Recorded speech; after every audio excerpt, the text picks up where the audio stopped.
The film is set in Germany in 1944 and follows a 16-year-old girl named Lena, who is being hunted by the Gestapo because she is black. They arrive at her house and question her mother about her whereabouts. Her mother insists that the girl is away in Lübeck with her aunt. After a quick search of the house, the officer leaves. Only then does Lena's mother reveal a hidden compartment where the girl had been hiding. Soon after, Lena boards a train to Berlin, a city with fewer restrictions for people like her. She narrates that she is one of the Rhineland bastards, mixed-race children born to German mothers and black fathers. Although they enjoyed slightly more freedom than Jews because of their German mothers, they were still heavily discriminated against. Lena's younger brother, Cohen, begins to get restless. When he complains about not having a pencil for his sketchbook, a soldier approaches and kindly hands him one. However, when the soldier notices Lena, he immediately demands her papers. Her mother quickly provides them, but the soldier questions Lena's surname before finally handing them back. A flashback shows Lena's first day at a new school. Her teacher introduces her to the class, but even she makes remarks about Lena's appearance, questioning whether she is truly German. Lena defends herself, saying that her mother is German, and that she therefore has a German surname. The teacher then asks about her father's name, but Lena cannot answer. That night, Lena asks her mother about her father, but her mother insists she has already told her everything she needs to know. During their conversation, Cohen admits he was scolded earlier in class for defending his sister. The next day, Lena passes by a line of Jews being forced to march. A young boy shoves her into the group, telling her she belongs with them. From across the street, a young man in a Nazi uniform notices her. Later, Lena, her mother, and Cohen go to visit her aunt, whose husband has just returned from Vienna. The aunt is surprised to see the children and suspicious that someone might have spotted Lena entering her home. Suddenly, Lena's uncle appears and orders her mother to leave. Her aunt discreetly tells them to go out the back. Before leaving, Lena's mother begs her brother-in-law for false documents proving that her daughter has been sterilized. She promises never to bother them again if he helps. Later, they stop at a bakery. The shop boy, Günther, jokes with Cohen, making him laugh even as people in line grow impatient. For a brief moment, Lena smiles. That evening, Cohen must attend the Hitler Youth meetings, which are mandatory. Before he goes, his mother reminds him that he may hear things very different from what she has taught him, and that he must decide for himself what is right and wrong. Lena watches as her brother marches alongside the other boys. The next morning, while walking to her mother's workplace, Lena is struck by a boy on a bicycle wearing a Hitler Youth uniform. She falls, injuring her face. The boy, named Lutz, helps her pick up her things and apologizes. His father, standing nearby, orders him to move along. From a nearby building, Lutz's father keeps watching. Later, at his office, Lutz's father questions why his son has arrived so early. Lutz explains that the leaders were holding a meeting before the younger members came. When Lutz takes a cigarette, his father scolds him, reminding him to ask permission first, then throws one at him. Meanwhile, Lena and her mother visit a neighbor who is concerned about Lena's injuries. The woman gives Lena's mother a letter that had been dropped off while they were away. Recognizing her uncle's handwriting, Lena later meets with him. He gives her instructions and some papers to sign, but warns her mother not to bother him or his wife again. That evening, Lutz is seen polishing his father's shoes. His father acknowledges that he did well that day but offers no praise, only saying they would soon go on a fishing trip together. Meanwhile, Lena's mother shows her the papers her uncle had provided. She tells Lena to sign them, but the girl refuses. Her mother explains that if she doesn't, she will be taken away and sterilized. Tearfully, she insists that she doesn't want that for her daughter. She wants Lena to have the chance to be a mother someday. The next day, Lena is expelled from school and runs home. Her mother is relieved she wasn't hurt, and soon after, Lena begins working. On their way home, they encounter Lutz again, and the two exchange glances. Lutz's father offers him a ride, but he insists on taking his bicycle, choosing instead to follow Lena. He asks if she's all right, to which she responds yes before walking away. One day, Kojo is caught by German soldiers. Lena hides nearby and watches in horror as they force him to remove his pants. Realizing he is circumcised, The soldiers immediately understand he is Jewish. They shoot his genitals before executing him with a shot to the head, showing no mercy. That night, Lena's family has dinner in silence until Kojo's death is mentioned. Heinz grows angry, disgusted that they had bought food from a Jew. But Lena insists he was a good man, while their mother reminds them that it doesn't matter if he was Jewish. He was still a human being. Meanwhile, Lutz shows increasing interest in fighting on the front lines, but his father discourages him, recalling his own harrowing experiences from the previous war. Lena watches the Hitler Youth gather in the streets for a parade. At the same time, her mother listens to a radio broadcast of a speech. Curious, Lena tries to join the parade, but the other children look at her with disdain. Humiliated, she runs away and hides at the edge of the forest. Lutz finds her there, warning that she could get into trouble.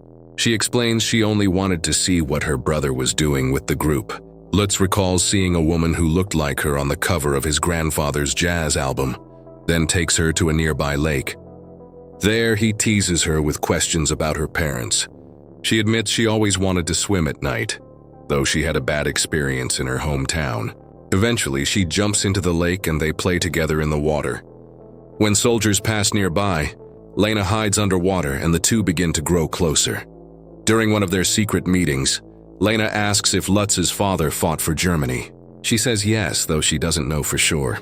Later that night, she angrily confronts her mother when she reveals the truth, that Lena's father was actually a soldier in the French army, Germany's enemy. Her mother even speaks to her in French, but Lena only grows more furious. Her mother warns her that if Lutz's father ever discovered the truth, he would kill them both. Sometime later, Lena lies to her mother about forgetting her gloves so she can secretly meet Lutz. They kiss and watch fighter planes fly overhead before he gives her a piece of cheese to take home. During target practice, Lutz watches his comrades mocking a boy. He intervenes, dragging the boy aside, and cruelly forces him to eat dirt as punishment. He later walks Kojo home. That night, when Lena returns, her mother chases after Heinz, demanding to know if he still loves her. He replies coldly that he hates her because she is a girl. Soon after, Gestapo agents arrive at their home, demanding Lena's papers. Though her mother hands them over, the soldiers burn them all. Meanwhile, Lutz continues to argue with his father, begging him to let him serve on the front. But his father refuses. The following day, Lena finds her path home blocked and is taken to Lutz's house while his father is away. There, he shows her the jazz record he once mentioned and plays it on the gramophone.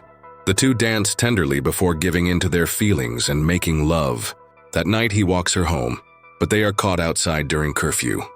Soldiers patrolling the street spot them, and Lena hides, while Lutz slips his ring into her hand before she enters her house. The next day, while heading to work, Lena's mother collides with a soldier and drops her papers. Lena has none to show, and her mother is arrested on the spot. Desperate, Lena tries to meet with Lutz, but is told he has already left. She entrusts Kojo to her aunt and returns to work. While there, soldiers begin inspecting everyone's documents. Lena panics when one soldier starts walking toward her, but at that moment, a woman tries to flee. As the chaos breaks out, Lena attempts to run as well, but she is quickly captured and sent to a concentration camp, where she is assigned to work in the kitchen. In the camp's line, the girl standing beside Lena nearly faints. When Lena looks down, she notices that the girl's shoes are broken and her feet are bleeding. The girl almost collapses, but Lena helps her. Later, when they return to the barracks, Lena finds another girl lying in her bed. The girl insults her, calling her a Jew, while another mocks her for being black. The girl she had met earlier convinces Lena to sleep next to her instead. That night, the girl, whose name is Hermine, confides that her stomach is swelling. She is pregnant.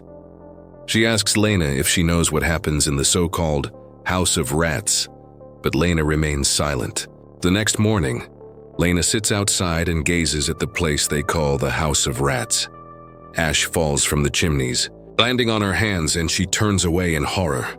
Time passes, and Lena eventually spots Lutz stepping down from a military vehicle. Meanwhile, camp officials find the ring Lutz once gave her and hand it over to a soldier. Back in the barracks, Lena secretly shares some of her food with Hermine. Hermine promises her a potato in exchange, which Lena could trade for better shoes. That night, Lena admits she lied to the authorities about being sterilized. Hermine helps her bind her stomach to hide her pregnancy.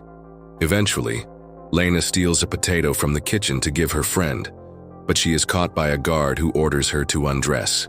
At that moment, Lutz arrives and is horrified to see her in the camp. To protect her, he offers to search her bunk instead, distracting the guard. Later, Lutz goes to his father's office. His father notices his pale face and questions him. Lutz asks why he was stationed at the camp, and his father explains it was to keep him safe and away from the front lines. Back at the camp, Lena lets Hermine take a bite of the potato before saving the rest for her. She then takes her friend's damaged shoes and tends to her wounded feet. The next morning, while cleaning windows in the officers' offices, Lena notices Lutz wearing a ring identical to hers. Later, he secretly invites her for a walk. They find a secluded spot to talk.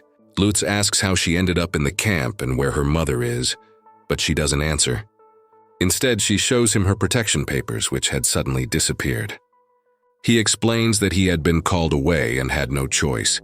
He didn't even have time to tell her. He then begs her to meet him that night so he can give her some food. Meanwhile, another officer begins questioning the loyalty of Lutz's father, suspicious of why he refused to sign an order releasing children from the camp, and because of his dealings with certain merchants. That night, Lena sneaks out to meet Lutz. He gives her water and food, and the two embrace. During this moment, he discovers that she is pregnant. Elsewhere, a soldier returns Lena's ring to Lutz's father. The following morning, Lutz walks with his father and sits down as Lena works nearby. His father offers him a cigar, but Lutz nervously declines. That same night, his father finally signs a document authorizing the transfer of the women to another camp. A camp worker storms into Lena's dormitory and wakes the women. In the chaos, Hermine panics when she cannot find her shoes. She accuses the girl next to her of stealing them, but Lena points out that the girl is already dead. Soon after, it is revealed that Hermine is Jewish. As the women are lined up, an officer notices Hermine's bare feet and orders Lutz to shoot her. Under pressure, Lutz obeys and executes her. Lena vomits in shock. The officer then turns his gun on her, and she collapses into unconsciousness. Alex strikes another woman in the line to create a distraction. Later, Lutz speaks with Lena, telling her that he should have killed Hermine, but he admits it would have been unjust. Lena reflects, saying that even though she is proud to be German, she continues to face discrimination. She suggests that they escape the camp and flee Germany, but Lutz refuses, insisting he no longer wants to hide. He wants to remain true to himself and his country. Lutz proposes that they simply wait in hiding until the war ends, but Lena argues they would never survive like that. Meanwhile, in his father's office, Lutz overhears that the prisoners are being relocated. His father confronts him, shows him Lena's ring, and threatens to send her away from the camp to protect their family, as enemy forces are drawing closer. That night, Lutz brings Lena a military uniform and tells her to wear it as a disguise. Explosions echo outside as she begins to change, but fear overwhelms her, and she puts her prisoner's uniform back on. The next day, the camp descends into chaos as the prisoners are moved earlier than planned due to recent attacks. Lutz refuses to leave and confesses to his father that Lena is pregnant with his child, then flees to find her. Spotting her among the crowd, he begins to make his way toward her, but suddenly, his father shoots him in the back, killing him instantly. As the gunfire spreads, the crowd scatters. American forces storm the camp, liberating it and bringing the war to an end. Lena watches in anguish as Lutz's lifeless body is left behind. Moments later, a black soldier approaches her and lifts her to safety. 7 weeks later, Lena is placed in another camp. The same soldier who once carried her comes to speak with her in French. He tells her she is not yet registered and asks for her name. After she gives it, he calls her a good German girl. The film closes as Lena is finally reunited with her mother and younger brother. This is the end. Like and subscribe to help an unemployed person. Comment anything. Bye-bye.